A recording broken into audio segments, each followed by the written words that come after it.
Was that the only Ironman you've done, or have you tried to do? Okay. No. I've done 10 full Ironmans. 10? I thought you knew that. 10 of them? Oh, I've done 10. And I had the thought, you're going to die today. That was the thought. And it was super calm. It wasn't a panic thought. It's just like, you're not going to live through this. I'm Becky Brouwer, and I'm a Sendy Mom. Welcome to the Sendy Mom podcast.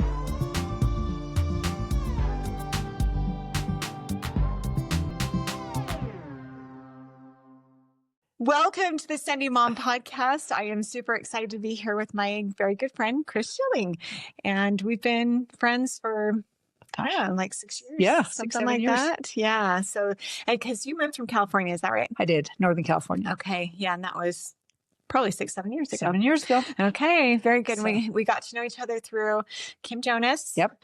Who was also on this podcast. That's right. Last year. So yep. I remember watching it. Yep. So it's good times. And Chris is very Sendy. She's like the epitome of, when you think of Sendy people, you should think Chris Schilling, because this is kind of what she does. So I always, I say that everybody is Sendy, which they are. Everybody in their own way is going to be courageous. And yes. are going to do things that are hard for them. But you do like all the physical things that we generally think of as being very Sendy. So I do seek out hard things for some reason. It's a good thing. Well, why don't you tell us a little bit about yourself to start off with? Okay. I'm married. I've been married for, it'll be 37 years in December, and I have 4 kids. And I'm expecting my first grandbaby. That's in exciting. like less than 2 weeks. That is so a little exciting. Boy. So we're very excited about that. And 3 of my 4 kids are married. I was born in Utah, but I moved to California when I was like 12 and lived in California my whole life until I went to BYU. And then my husband is also from the same town, Morgan Hill, California. What did you study at BYU? While I was there, I studied sports medicine. Okay. Did you end up working in that? I didn't. I loved it. I did an ROP program in high school and loved it. And then once I got married, my husband only had 1 more year. So I only had 2 years at BYU. And then I moved back to California and I played basketball for a junior college and then went on to San Jose State and got my degree in secondary education. Oh. Just because it was the quickest way to get done. Okay. So I could be a high school teacher if I needed to be or wanted to go back and do that. Okay. So. Yeah. Well, no, and it's always good to just get the education. Like you're continually educating yourself. And I certainly am not doing the same things that I studied to do. Right. Yeah, exactly. But the life. degree, right? Yeah. That's what I've told my kids. Just get a degree. Right. And it's not so much about having like the skills to be able to do something from that degree. It's just educating yourself. Right. I think is super important. And having proof that you have that follow through. You have a degree or a license, whatever. I don't care if you want to be a plumber. My son does hair. He's a licensed cosmetologist. So and the rest of my kids are college graduates. So I'm like, goal achieved. Just get something, because there's so many jobs that that's like their first requirement is have a bachelor's degree. Yep. So just have a bachelor's degree and then you open up your opportunities, right? Both my kids too. Well, 2 of my kids have degrees that they don't have jobs in. It was a big part of getting their job. Yeah. Having, like you said, a bachelor's. Yeah. Yeah, for sure. Tell me a little bit more about your growing up. Great growing up. I mean, we lived adventurous lives, kids would disappear for all day long. We didn't have cell phones. And it's the classic thing. I'd leave in the morning and come back at night, and we'd play outside all day. Once I was about 12, I started being interested in playing basketball. And this is a funny story to me because neither of my parents were into sports, at all in their lives, or like, I have an older brother and he was in the band. Okay. But I started being interested in basketball, and our church had a young women's basketball program. Okay. And so I played, and I played in the first game and just, I didn't really know what I was doing. And my mom said to me after the game, she goes, well, if you want to be successful, you might want to try to be a little more aggressive. Yeah. And it was so funny. It's all it took. It's like a switch. And I became extremely aggressive. Wow. And became a good basketball player. I played basketball and volleyball in high school and was successful and loved it and was very aggressive. I was a good player. I mean, one time a coach called me up. They said, Chris, my maiden name's Chris Circuit. And they said, Chris Circuit's like a bull in a china closet. And I always remember that because the quote was in the paper and it always made me feel really proud. You're like, this is exactly what I want to be. Yeah. So, but yeah. And so it was just funny that I just loved it. My parents were super supportive, and I played all through high school, and then got to college and played like intramurals and stuff at BYU. I wasn't good enough to play on them, but then.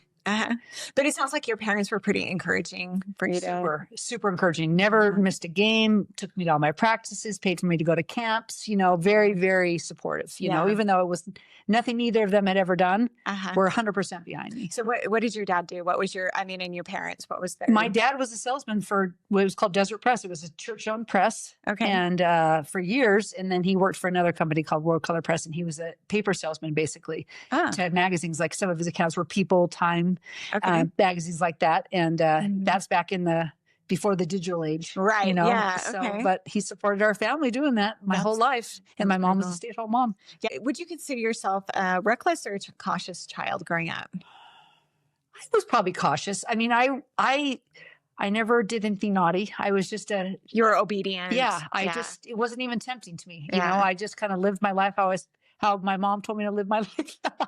Okay, that sort of surprises me, but I can see you are a rule follower. Like Chris, she loves to be on time. No, she doesn't. She doesn't love to be on time. She loves to be early to everything, and she gets very offended if you're late. So I have learned this, and I try very hard to always be on time with Chris. So I can see that you could be like a real rule follower, and wanting to be obedient and everything, but at the same time, you kind of are a little bit edgy sometimes. That's come later in life to be funny for me. It's because I was always I don't want to call me a straight arrow, but I was a straight arrow. I just never I just went down the path, and as I became an older adult and my kids grew up, I think I became a little bit more of a rebel, but a little bit more edgy. Yeah.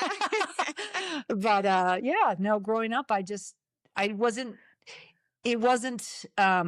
things didn't tempt me. Okay. I just kind of towed the line. I did. Yeah. Okay. And it was just what to do. Yeah. So. Yeah. So the athletics, was that just pretty much your life, or did you have other things that you kind of stretched for? That was my life. I played basketball or volleyball year round, and then I did track and softball a little bit. And then the only other part of my life is I loved animals, which has carried into my adulthood too. And so all right. I had a bunch of cats and dogs, and that was my other focus. That's true. You do have the dogs. Yes. Yeah. I think that you're just like, when you decide you're going to do something, you are full in. I would say that's accurate. Yeah. That's interesting. Yeah. Because it pretty much all of your athletic things, that's what I've noticed about you for sure.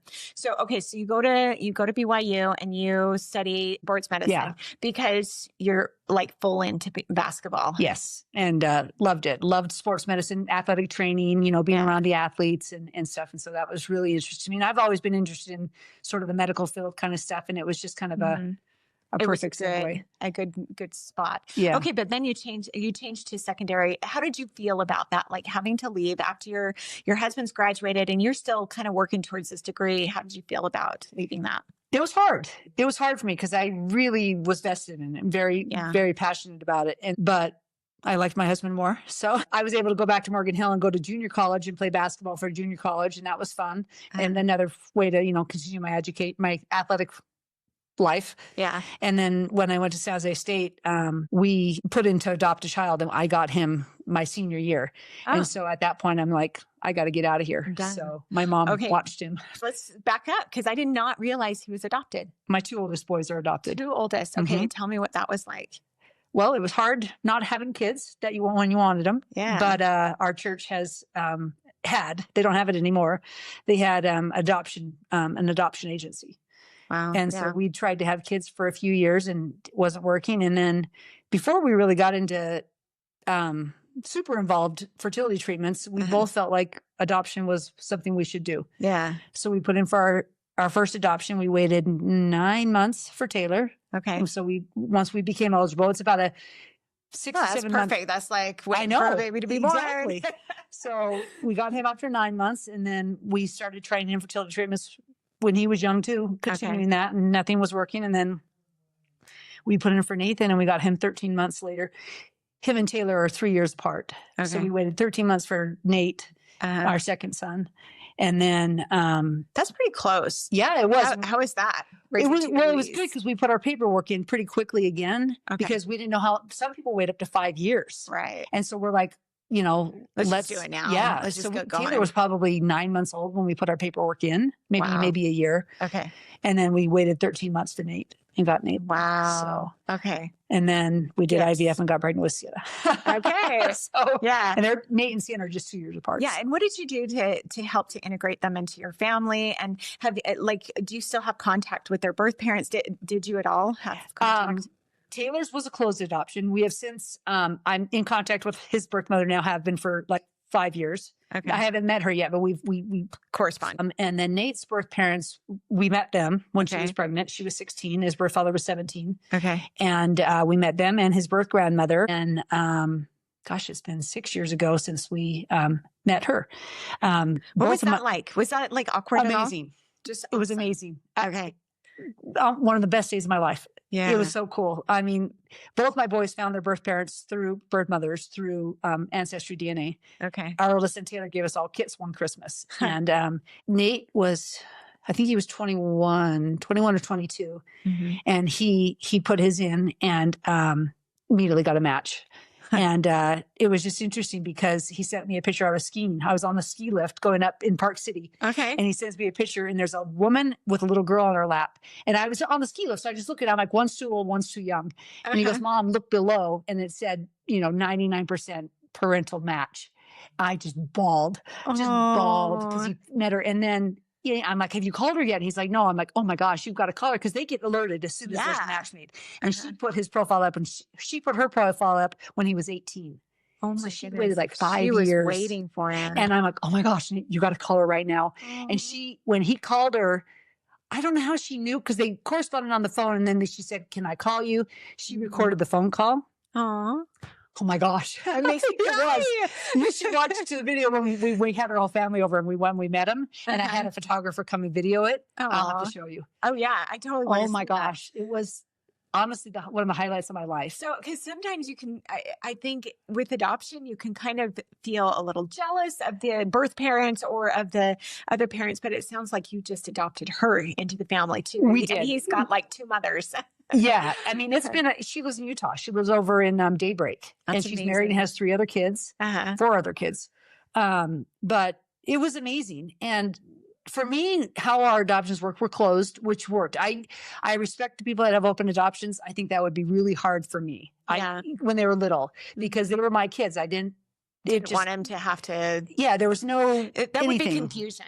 Right. I would think. And I think it would, for me at least, I think it would have created, like you said, maybe some jealousy or nervousness, but I felt completely confident. These are my kids and I'm raising them and I still feel that way. But it's been great. It's been so great to now reconnect with these birth mothers and I'm so proud of the sons I've raised. So I did a really good job. Exactly. So look what I did with your child. That's exactly how I felt.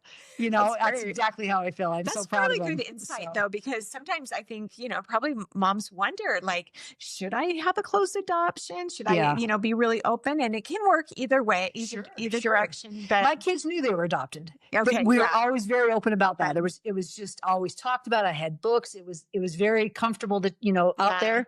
But we only corresponded with the birth mothers for about the first 3 years of their life. And then LDS Social Services then cuts it off. Okay. And then we said, we're open to being contacted when the kids were 18. At that point, neither of my boys expressed interest at 18. Okay. And I said to them, listen, if you're interested, we'll find it out. Yeah. And they're like, I'm good. And then with the Ancestry DNA, it happened that way and it was more organic. Yeah. Taylor hasn't met his birth mother either. It's been a little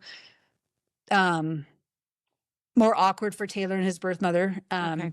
I corresponded with her and we have a great correspondence. It's just been a little more awkward with him and her. Okay.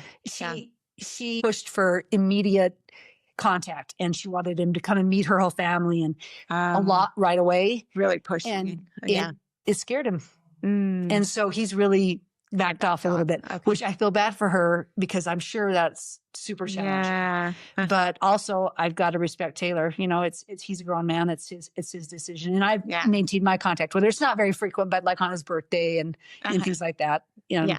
But so. Yeah, everybody kind of has to figure out how they're going to do it. But relationships are tricky anyway. And then when you put in there, a like adoption with a brand new family and things like that. It can be, really tricky. I kind of wanted to go maybe back to the infertility because I know that that's a really hard thing for a lot of people. So I might just segue back to that. Yeah. So tell me about what that was like for you. That was very difficult. And that it's funny now. I have 4 children but during that time, it was very difficult. You know, I was a young married LDS woman and having a family was what everybody was doing. And we couldn't have kids and they couldn't figure out why. No, never to this day have they been able to tell us why we couldn't have children the easy way. But it was super challenging.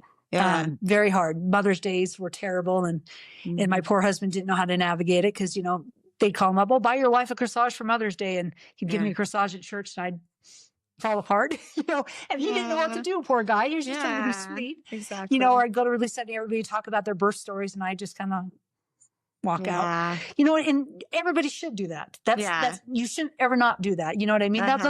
Those are their life, but it was hard. It was very hard. And, we tried for 4 years till we adopted Taylor.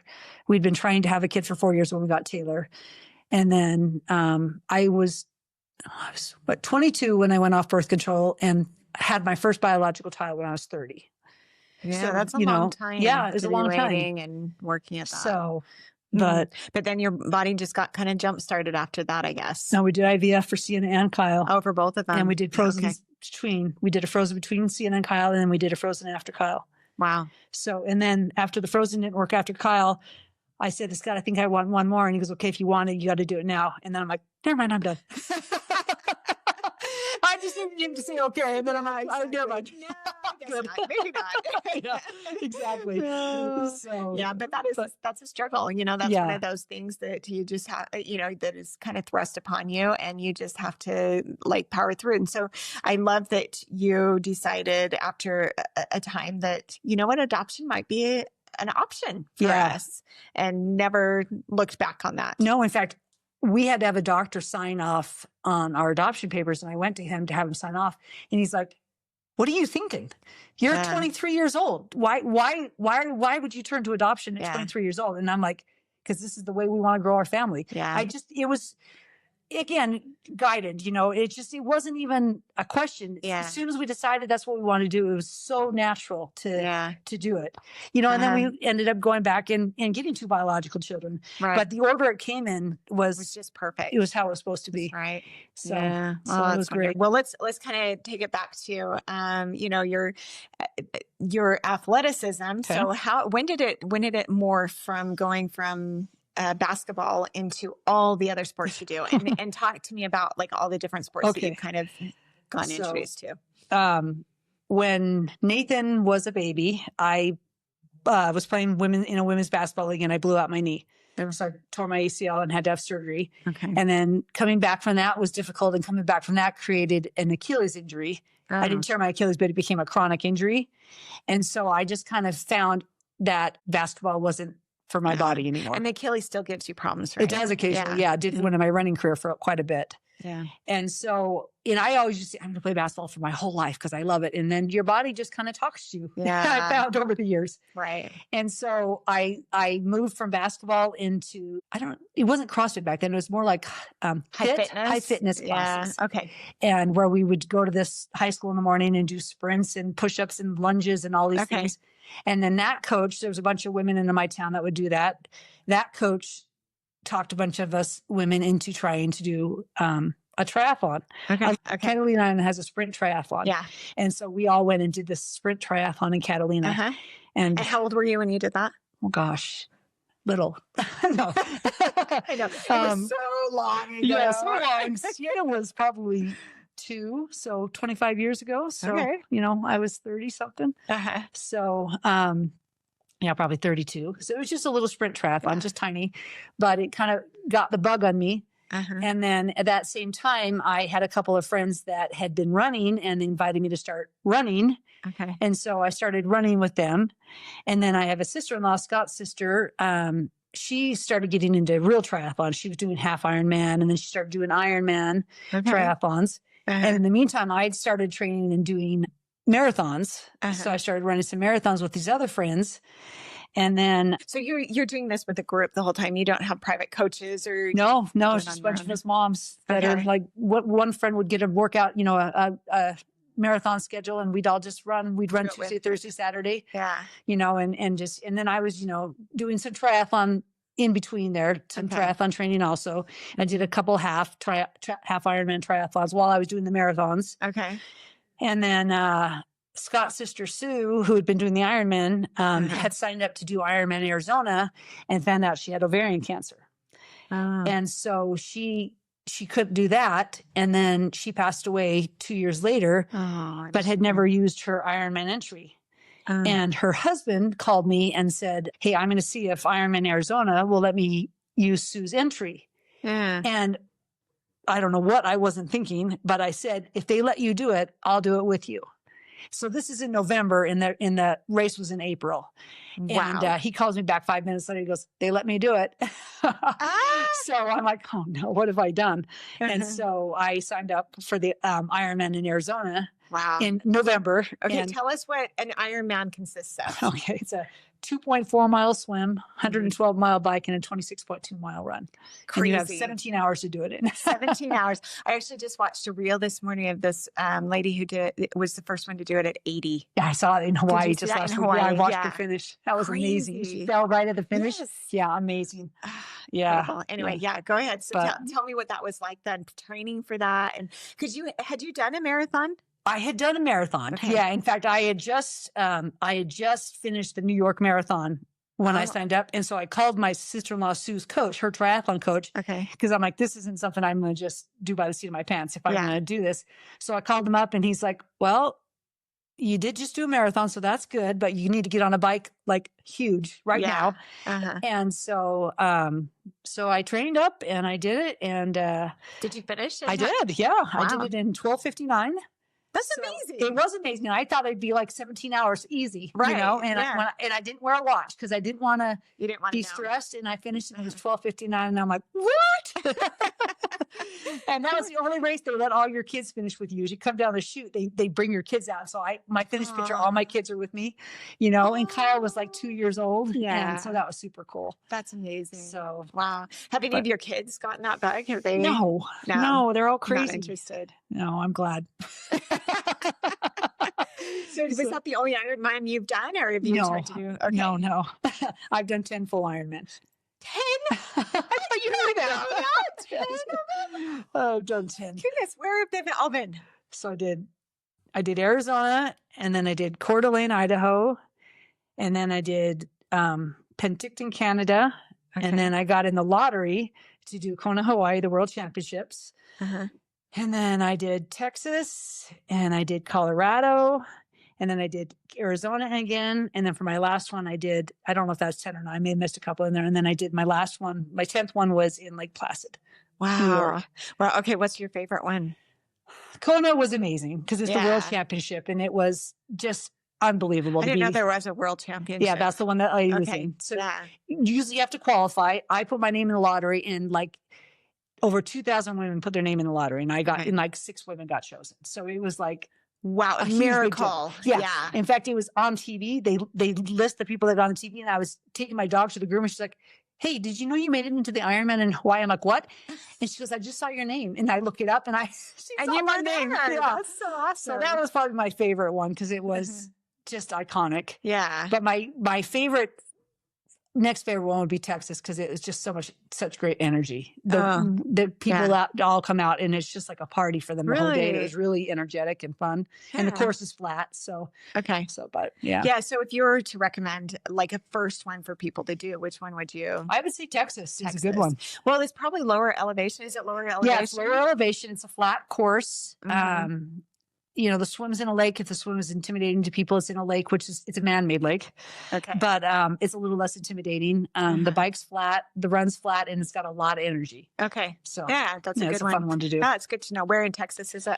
It was in the Woodlands. Okay. So I'm not exactly sure where that is. It's the only time I've ever been to Texas. But actually I went last year, but for the second time. But but the Woodlands. Okay. So, yeah. Okay. So Ironman, there's one of them. What about the biking? How'd you get into biking? I guess you were doing it for Ironman. But yeah. So it's the Ironman. I got into biking and road biking. And road biking. And I was good at it.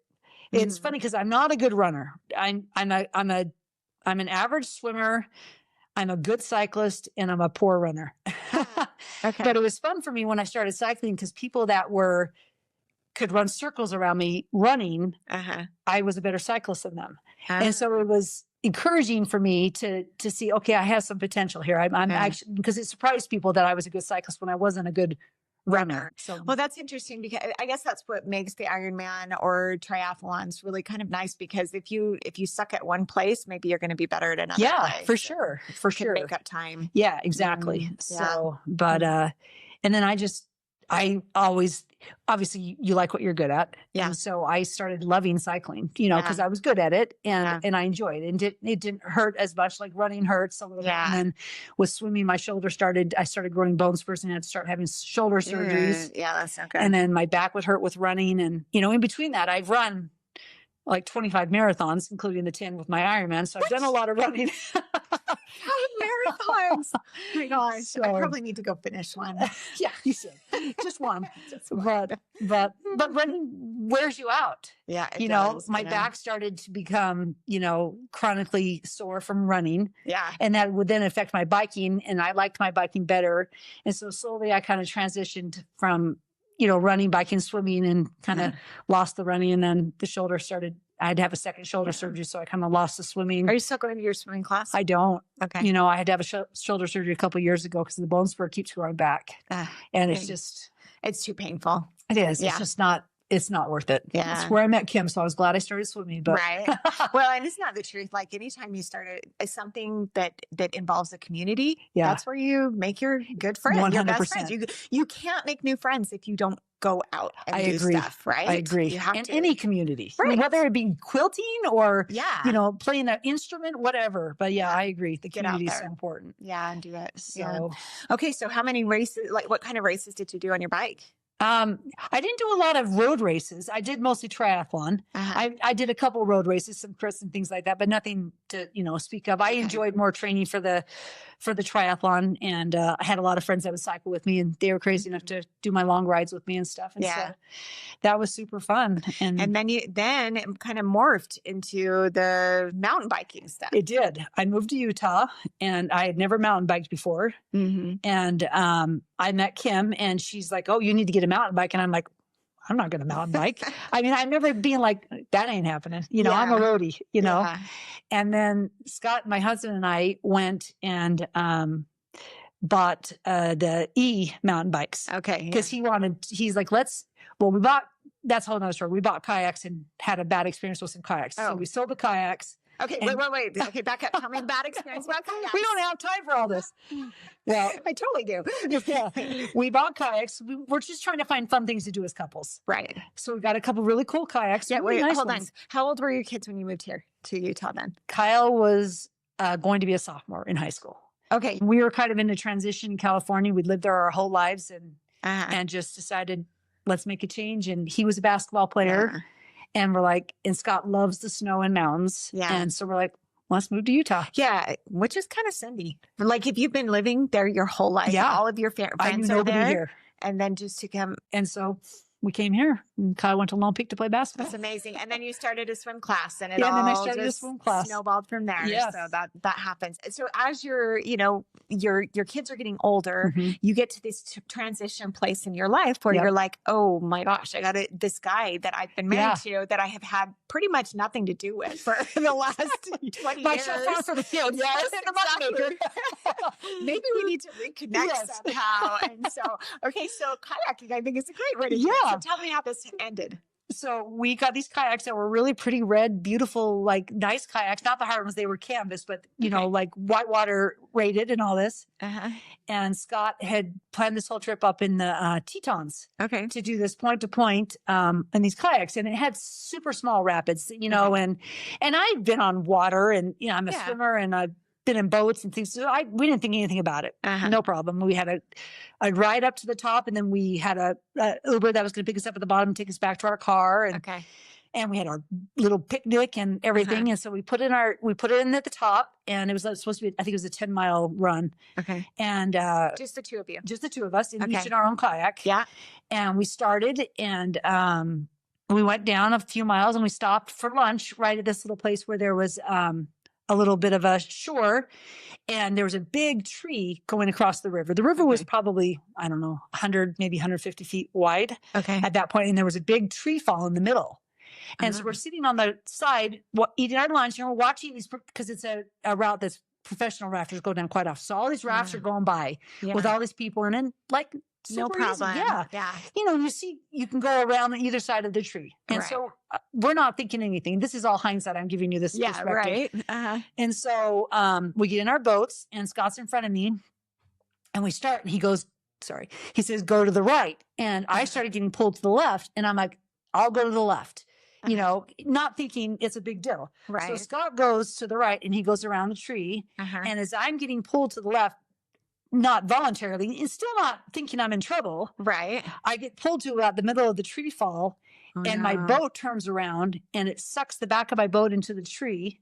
The back of my boat hits the tree, which then turns my boat sideways and dumps me. So as soon as it starts to dump me, I scream, help. And Scott's already on the other side of the tree. Yeah. And there's an island on the other side of the tree. He had no way of getting to me. He wouldn't have been able to get there. No, there's no way. There was no way to get to me. And when the boat dumped me, the tree sucked me under the tree. Oh, so my gosh. I got stuck under the tree. Like in an eddy or something that was pulling down. And so my arms were pinned down, and I was underwater, and it was like a fire hydrant was on me. I couldn't move. I couldn't breathe. I couldn't do anything. Yeah. And I was super calm. And I had the thought, you're going to die today. That was the thought. And it was super calm. It wasn't a panic thought. It's just like, you're not going to live through this. Wow. And it was just super weird, because I thought, well, this sucks. Yeah. I just thought there's no way out of this. Yeah. And then I had that thought, and it spit me out. It spit me out, and I was able to get a quick gulp of air, and it sucked me back down. But when it sucked me back down, it sucked me down higher in the tree where the branches were, instead of under the trunk. Okay. So then I was in the branches. So I was still underwater, but I was But you had like something you could grab on. I couldn't grab it because my hands were still pinned, because the water was so fast. Yeah. But because I was in the branches, it was tumbling me. Okay. And so when it started tumbling me, because I could tell I was kind of getting tossed. So I purposely started to tumble too. Yeah. And it shot me around, spit me out, and shot me around to the front of the tree. And then I got out to the front of the tree, and I landed on about 2 feet deep of water in river rocks. And I'm on my back, and I had this life jacket that popped out when it got wet, so it's kind of that are flat, and then when it gets exposed to water. Okay. So it's tight around me, and I'm laying on my back, and I dug my feet into these river rocks. Yeah. Because the water's still going by me pretty fast. It's really fast. And I was just like, I can't believe I'm alive. I can't believe I'm alive. And Scott was about 10 feet to my right with a like a little river inlet between us.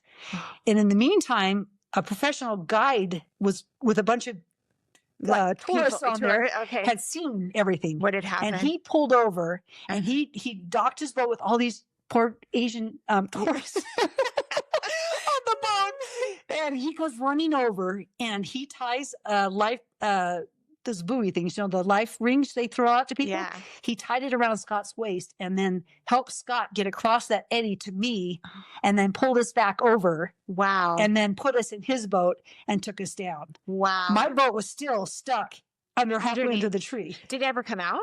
The Rangers had to go get it that afternoon, because they got calls all day, because they had this bright boat. There's a boat. There's a kayak in the tree fall. Right. So, but there's not a person there. It's okay. Yeah, exactly. They made it. They're dumb, but they made it. But after that was the end of your kayak. We sold the kayaks like that next day. They went and bought the bikes. Yeah. A little more to stay. Yeah. We're about midway through this episode of the Sendy Mom podcast. I wanted to say thank you so much for your generous donations for the children in the Philippines. I have been overwhelmed by the support of friends who have dropped off donations or sent money. I'm going to be sharing pictures from Trixie in a future episode of how these Christmas gifts were received by the kids. What a great way to share love to people all over the world. There's also great people in our own communities who need help. I am so grateful to be informed of any of the needs so that I can help.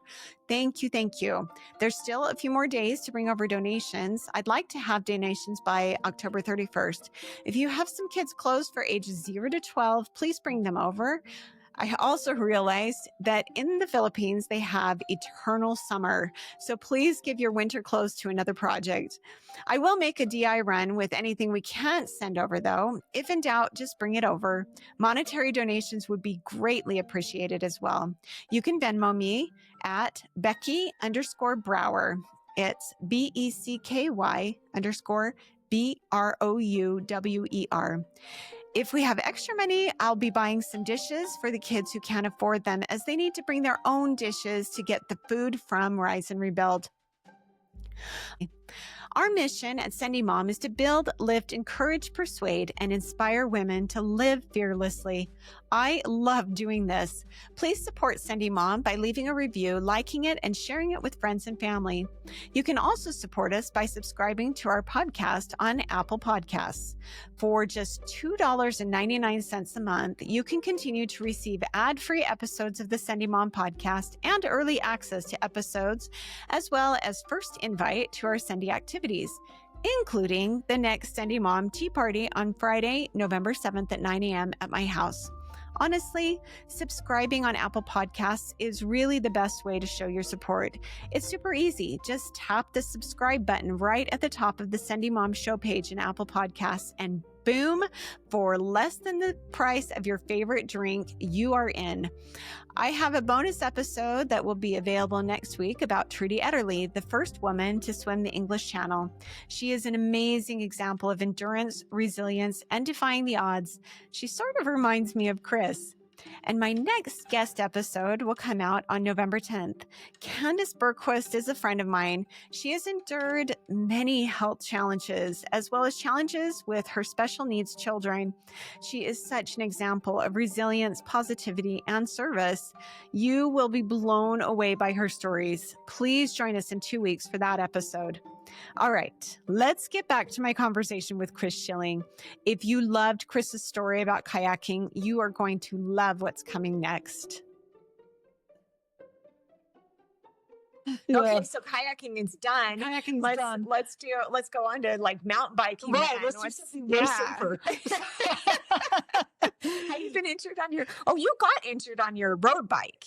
Well, I got a little crash, but no, it was a big crash. What are you talking about? She was like out for a couple of weeks with a concussion. I got a concussion. Well, that one was like with a cattle guard or something, right? The railroad tracks. Yeah, my tire went into the front end.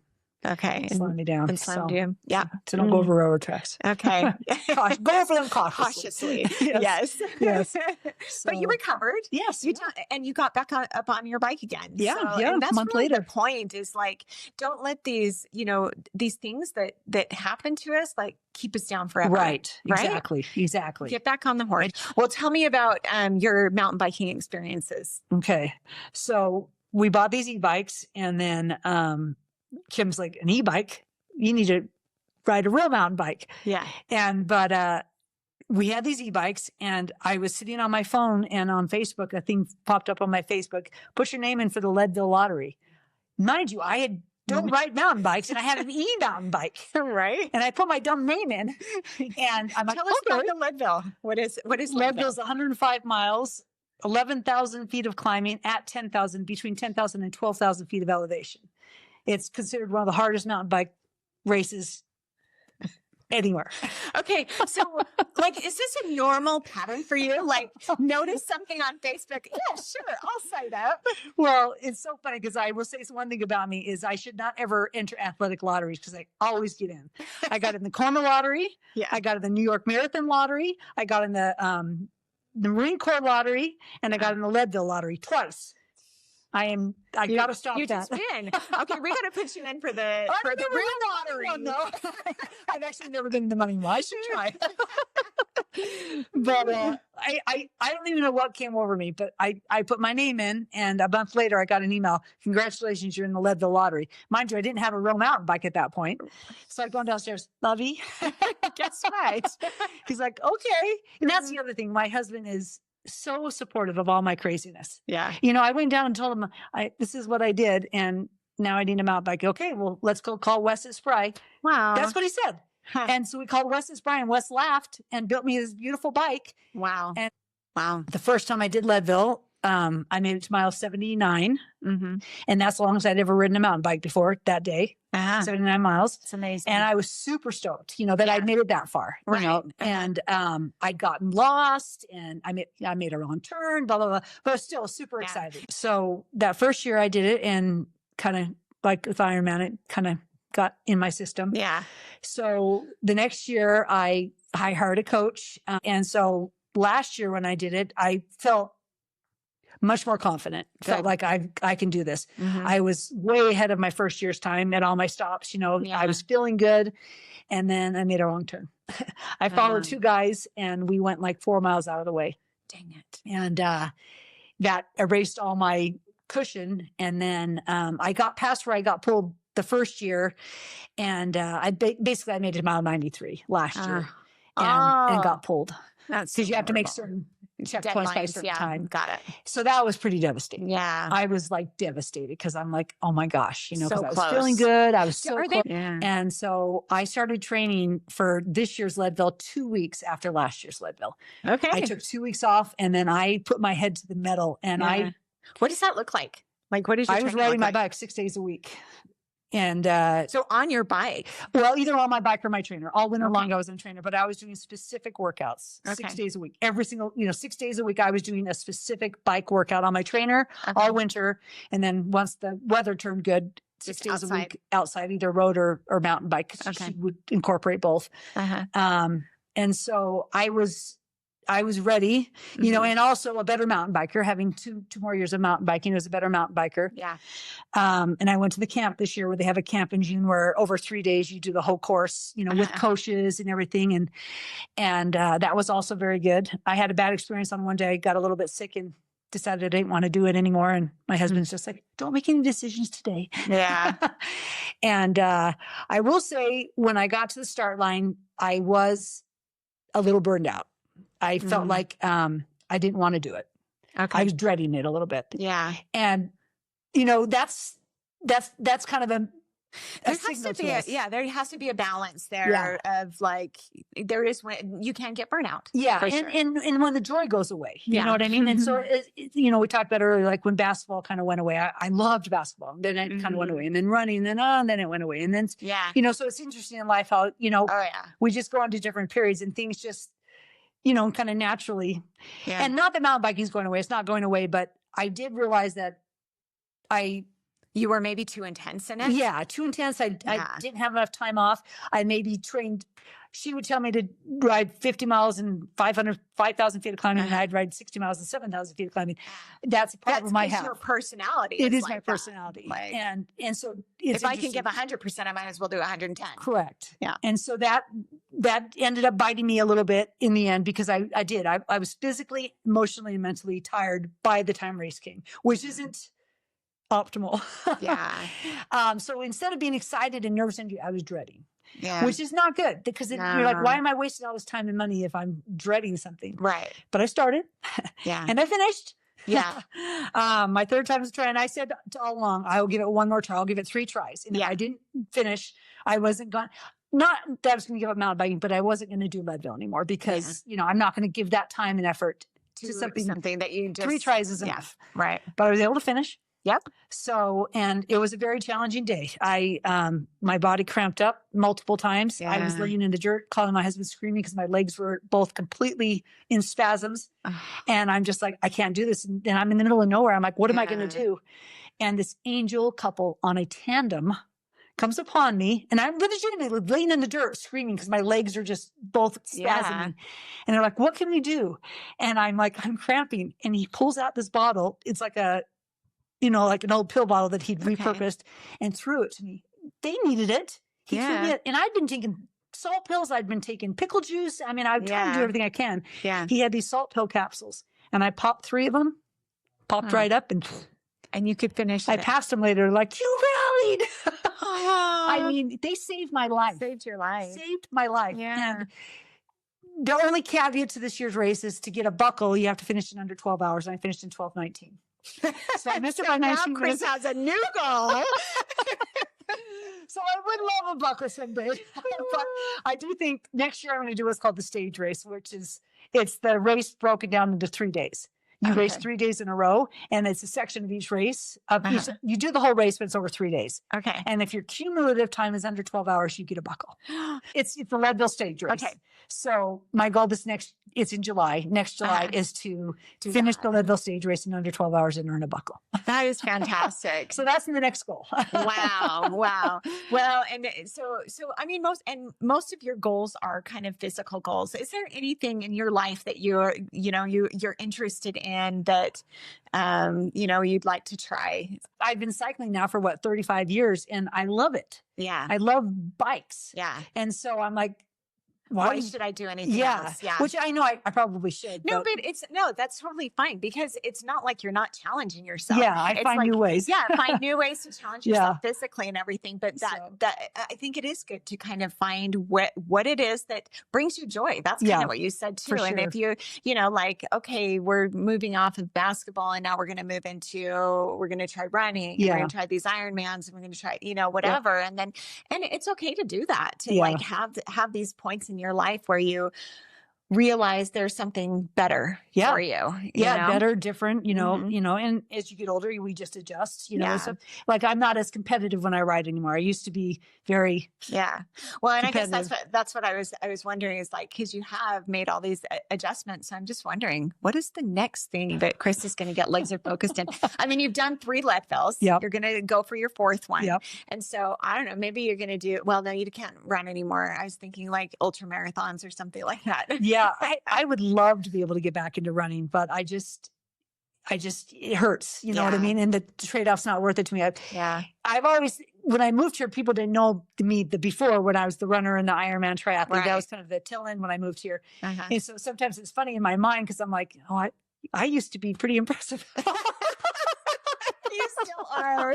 But actually, that's a good comment though, because I think as we age, and especially if we move when we have older children, people haven't grown up with us and they don't know like all the things that we've done in our lives. Yes. So, which is why I like to have this podcast, because I feel like it's an opportunity for you to kind of introduce yourself and some of the things that you've been able to do. And as women, so often we don't tell anybody about, that's just something I was before. But it's okay to celebrate that. True. And I agree with you. I agree. And we should be proud of our accomplishments. Absolutely. So, that's good stuff.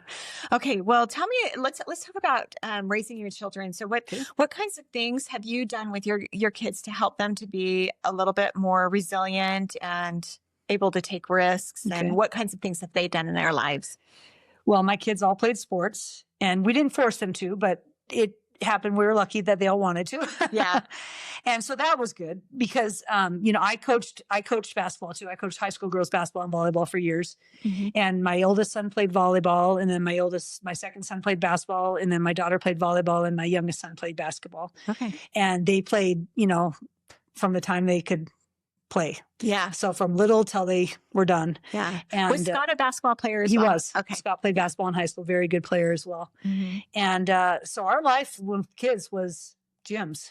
We were constantly in traveling. I would stay home and Scott would go on the weekends to the tournaments and, and so kids were always, or I was coaching and I'd have all my kids, on the bench with me while I was coaching. And, but I think sports are a great way for kids to learn resilience and learn to deal with disappointment and to work hard and, and deal with lots of things. Sometimes you're a really good player and the coach doesn't play you and that's a bummer, but that's life, right? Yeah.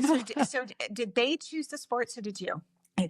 They chose them, I would say. We obviously introduced them to the sports we liked, which were basketball and volleyball because we, played both of those. But then they, like my oldest son, Taylor, gravitated towards volleyball and didn't like basketball. So we're like, great, play volleyball. And he was excellent. Yeah. And then Nathan gravitated, he used to play soccer, and then he gravitated towards basketball and was, super great at basketball. And Sienna didn't like basketball at all. And I played volleyball, but I was a basketball player and a basketball coach, and I'd watch her play basketball and it would just kill me. You're not my child. Stick with volleyball. Yeah. She was excellent. She's super good volleyball player. And then, they have to find their spot, right? Yeah, they do, because they have to want to do it. Yeah. You know what I mean? We didn't force any of our kids to do it. If they didn't want to do it, luckily, like I said, they did. They wanted to do something. They wanted to do something, and they all enjoyed the camaraderie of being on a team and working hard. And it's funny because people that would meet us, they would think I was the one that would push the kids to practice and push the kids to, it wasn't me. My husband, he was at the gym with them at 6 a.m. till 9 o'clock at night after school. Let's go shoot 1,000 shots. Let's go hit the volleyball. He was the guy that was always out there. And people always thought that was funny because my husband's very mild-mannered, very quiet, and I'm a little more intense. It wasn't me pushing those kids to put those extra hours in. My husband was. Wow. And he didn't push them. He offered the opportunity for them to improve themselves. And he was always there to take them and to do it with them. Yeah. Right. Where I was like, oh, I'm done, man. I already took them to practice.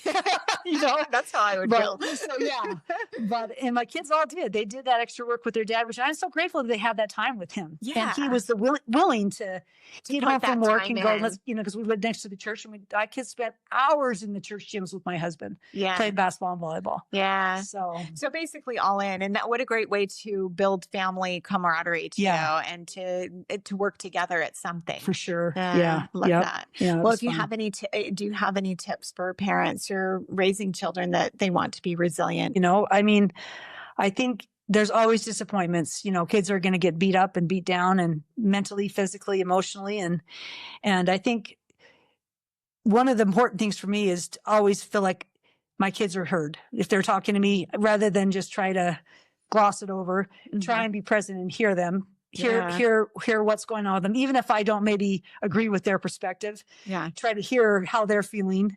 And then work a way to work it out. Be like, that's really a bummer, or maybe this is how we need to do to get around it. To be able to really see them and how they're feeling. So, because sports is great like that, because you're always going to have somebody else who's going to evaluate how you play, or if you get a play, or how well, it's not up to you anymore. It's up to a coach or a situation. And these kids have to learn. You're like, wait, I've worked my whole life and I'm better than this kid, and I'm not getting to play. It's like, it's not fair, but this is how we go on. This is part of life. And we can bounce back from this. Correct. This is how we're going to detour. This is how we're going to deal with it. Exactly. And I think those can be applied to everything in life. Your job now, all my kids are now working, and they're having to deal with things in the work life, and it's like, okay, remember back when you hated that basketball coach, or you kept working and then it worked out? Yeah, exactly. Keep working. Don't give up. That's right. Don't give up. Don't give up. That's really the message, right? Yeah. Well, really good. Well, I have a few rapid fire questions for you kind of at the end here. So tell me what's brought you joy in the last 24 hours. What have I done in the last 24 hours? Oh, I've been riding my mountain bike. That's brought me joy. Where did you ride? I rode up yesterday up Longview and Peacemaker over to the Rush parking lot. Oh, I love it. Yeah. So that was super fun. It's so nice that we have so many trails close by, right? It's unbelievable. Walk right out my door. We just don't even appreciate what we've got. And I was by myself and just enjoying nature. So it was awesome. That's awesome. Okay. Tell me, how about do you read books? Do you have any books you can recommend that you've read recently? I listen to books on tape voraciously. I used to read a lot, but then now I turn to when I exercise, which is frequently, nobody wants to ride as long as I have to ride. So I ride long times by myself. Yeah. Okay. So I just finished Hail Mary. Oh, yes. It's, what's his name? Is it Ryan? Who is it? They're making a movie out of it. Yes. They wrote he wrote The Martian too. Right? Oh yeah. I heard it. But that was excellent. But I love books, but I did enjoy it. But my Remarkably Bright Creatures, have you read that? I'm trying to remember what it was about the octopus that was super intelligent. No, maybe I haven't. I have it on my list. I think I've got it on my list. One of my Really favorite good. books I've ever read. Okay. I don't know why. Maybe I it's just one loved that it. one of my guests has recommended. Okay. I think that's why. I would recommend it. Okay. For Very sure. much so. Okay. One of my favorites, but I did just finish Hail Mary, and even though it was very scientific, I enjoyed that too. Yeah. I like science fiction. Yeah. So. Yeah. But oh, that's awesome. Okay. What about a TV show or documentary that you like? I'm a Survivor junkie. Yeah. So I watch Survivor every week. That actually does not surprise me too much.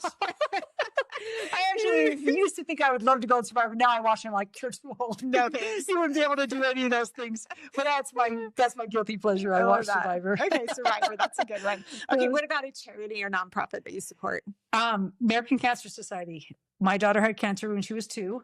And we didn't even talk about that. Yeah.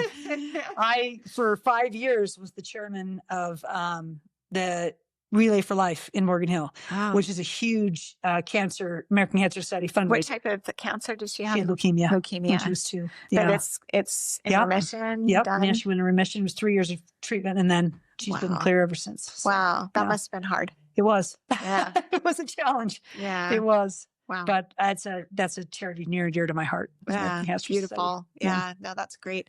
What about favorite vacation spot? Oh my gosh. Well, we just went to Italy, like I said, in the Dolomites. I've never been anywhere like that. So God's beautiful. country. Oh my gosh. Yeah. And we want to go back and just spend more time there. And I know there's so much more to see. Yeah. But here's my laser focus. It's like, no, I need to go see more of that. Yeah. Right. So, and then Scott and I went to Bora Bora a couple of years ago too. Oh. And we want to go back there also. Yeah. It was just, and I'm sure there's other magical places in the world, but if you like something, why not go enjoy it a little bit more? So yeah, Robert and I went on a trip this last summer. The Bora Bora? Yeah, that was our 30th wedding anniversary. Did you love it? Loved it. Oh, okay. So much. Yeah. So much. We loved it too. We got our diving certification partly so that we could go dive there. Okay. Incredible. Oh my gosh. These huge manta rays just going over the top of us. And it was incredible. So cool. Yeah. So we'd love to go back and Bora Bora. Spend some time there too. Yes. So, yeah. That was the Costco special. That's what we did. Costco special. Exactly. That's the way it was awesome. Yes.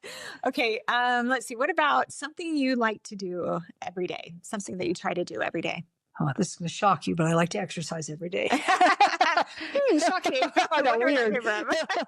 I do. I love to move and sweat. It's just, it fills you. Yeah, it does. It does. That's exactly what it is. It fills me. Yeah. That's a perfect way of putting it. Yes. Great. Okay. What about a person, like a woman in history that inspires you? What is her name? She was a swimmer. Oh, Naya. Oh my gosh, have you read her book? Yes. She swam from Cuba to Florida. No, I haven't read her book. There's another one. Diane Nyad. Diane Nyad. Yes. Unreal. I watched the movie. I think the movie is good. The book is 50,000 times better. Okay. That's where the details actually are fascinating. Yeah. Yeah. She is somebody that blows my mind. Yeah. Any women that do these, amazing things. Yeah. With their bodies. Yeah. Yeah. Just blow my mind. Really inspire you. That's awesome. Okay. What do you think I should try next? Oh, a marathon.